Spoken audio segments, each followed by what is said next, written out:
কল্পনাকে বাস্তবে রূপ দিল।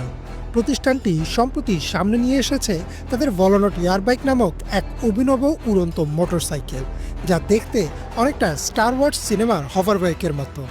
এটি কেবল ডিজাইন বা ধারণার মধ্যে সীমাবদ্ধ নয়, বরং বাস্তবে পরীক্ষামূলকভাবে সফলভাবে আকাশে উড়েছে। ভলোনট এয়ারবাইক তৈরি করেছেন অ্যারোস্পেস ইঞ্জিনিয়ার টমাস পাটান, যিনি এর আগে জেটসন নামক ফ্লাইং ভেহিকেল প্রকল্পে যুক্ত ছিলেন। এয়ারবাইকের প্রধান বৈশিষ্ট্য হল এটি একক যাত্রী পরিবহনের জন্য ডিজাইন করা হয়েছে এবং সম্পূর্ণ বৈদ্যুতিক শক্তিতে চলে। মোটরসাইকেলের মতো স্টাইলে এই যানটিতে রয়েছে 6টি বড় ইলেকট্রিক রোটার, যা ড্রোনের মতো উপরে ওঠা এবং ভারসাম্য রক্ষা করার কাজ করে। ফ্লাইং বাইকটি একবারে সর্বোচ্চ 2.5 মিটার উচ্চতায় উঠতে পারে এবং ঘন্টায় 75 কিলোমিটার গতিতে চলতে পারে। তবে নির্মাতারা দাবি করছেন ভবিষ্যতে এটি 100 কিলোমিটার